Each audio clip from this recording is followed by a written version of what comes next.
जय श्री कृष्णा स्टूडेंट।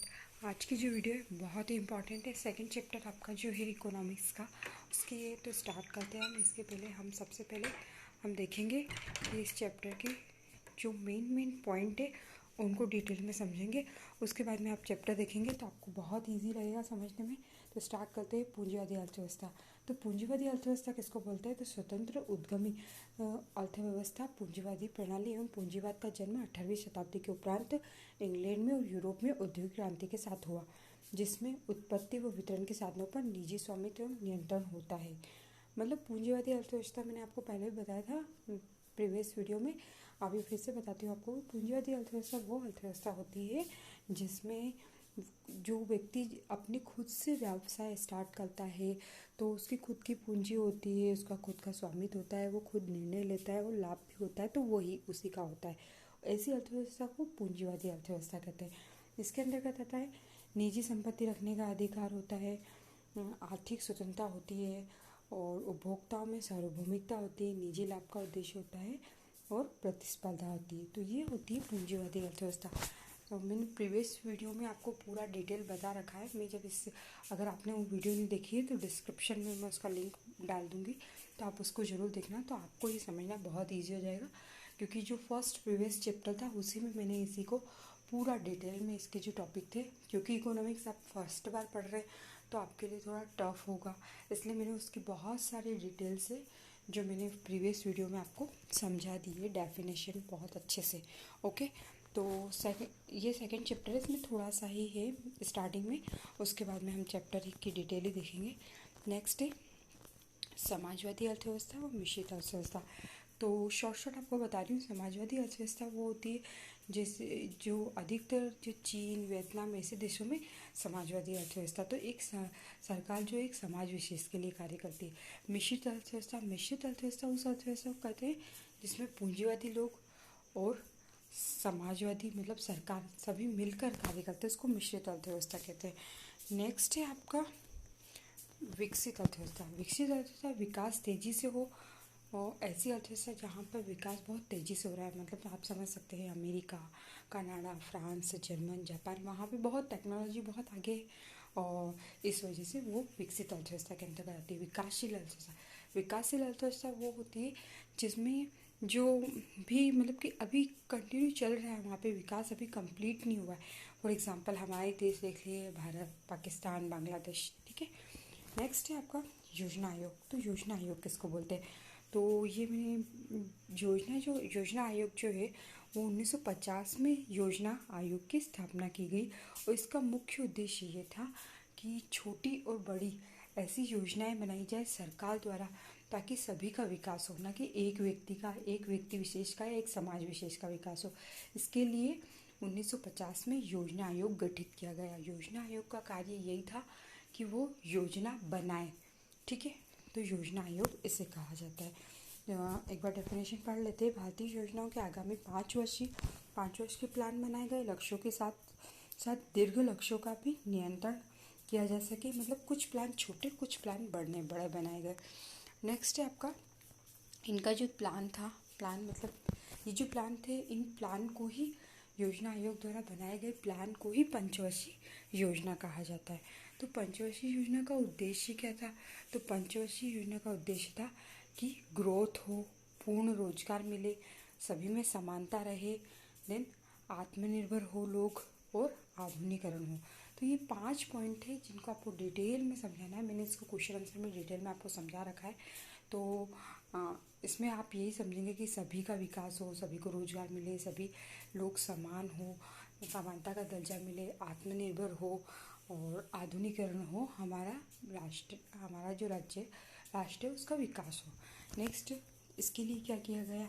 तो पंचवर्षीय योजना जो है मैंने आपको शॉर्ट में सारी योजनाएं बता रखी है। योजना जो बनाई गई और वो उसमें किस लक्ष्य पर ध्यान दिया गया, वो कब से कब तक बनाई गई। तो टोटल जो थी वो 12 योजनाएं बनाई टोटली 2017 तक बनी है। चालू हुई है 1951 से। योजना आयोग का गठन हुआ 50 में और फर्स्ट योजना जो उन्होंने लागू की वो 1951 से हुई।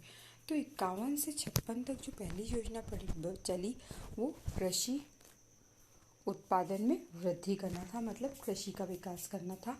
ये जो इधर दे रखा है ये इसका मॉडल है कि इस मॉडल पर बनाई गई है हेरोडोटस पर। नेक्स्ट है 56 से 61 तक इसमें उद्योग धंधों पर ध्यान दिया गया और ये जो थी प्रोफेसर पीसी महालनोबिस के मॉडल पर बनाई गई थी।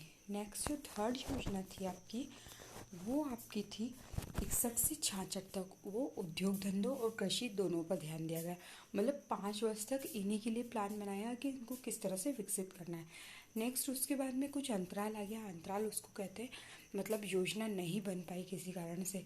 तो वो कारण क्या थे, तो जैसे 62 में चीन के साथ में और 65 में पाकिस्तान के साथ में युद्ध हुआ था, तो इसकी वजह से हमारी मतलब योजना तो उधर चल ही रही थी उद्योग धंधे और ये 66 तक चल रही थी, लेकिन इसकी वजह से हमारी अर्थव्यवस्था बहुत ही ख़राब हो चुकी थी युद्ध की वजह से। और दूसरा 66 से लेके 69 तक आपका क्या हुआ था, सूखा पड़ गया था।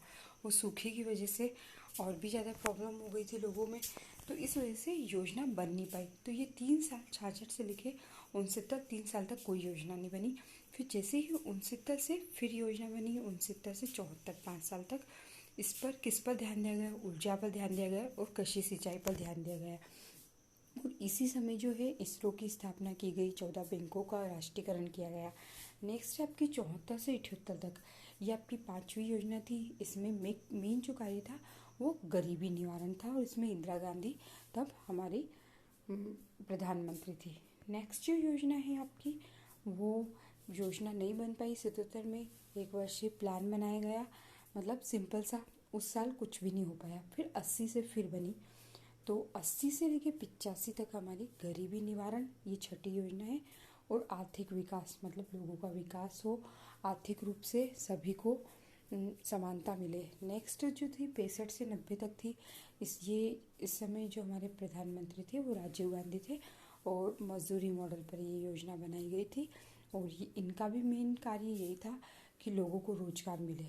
नेक्स्ट जो थी आप देखेंगे 90 91 92, इसमें जो था हमारी अर्थव्यवस्था बहुत ज़्यादा बिगड़ गई थी, ये हम देखेंगे नेक्स्ट जो आपका चैप्टर है उदारीकरण निजीकरण वैश्वीकरण में। तो इसके बाद जो है नेक्स्ट है आपकी 92 से 97 तक, ये रोजगार के ऊपर। और एलपीजी को हम डिटेल में पढ़ेंगे। पीवी नरसिम्हा राव हमारे प्रधानमंत्री थे।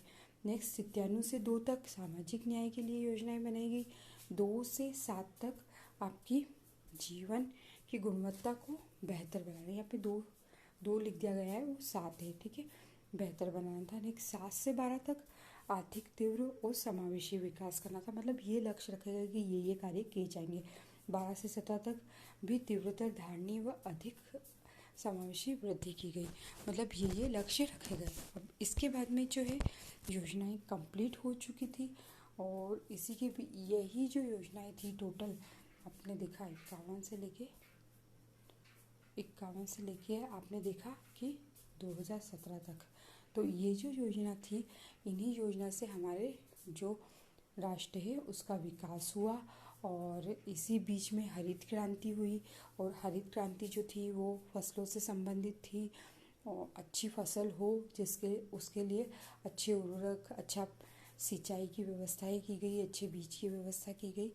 तो आपको सेकंड चैप्टर में यही पढ़ने को मिलेगा। और इसकी जो क्वेश्चन आंसर की वीडियो है वो मैं इसके डिस्क्रिप्शन में डाल दूँगी, तो आप उसको वहाँ से देख लेना। ओके, वीडियो पसंद आए तो लाइक कीजिए, शेयर कीजिए, सब्सक्राइब कीजिए, ताकि ज़्यादा से ज़्यादा जनों तक इकोनॉमिक्स की वीडियो पहुँच सके। क्योंकि ये जो इकोनॉमिक्स जो आपका चैप्टर है ये बहुत हेल्पफुल है आर्ट्स और अकाउंट वालों के लिए।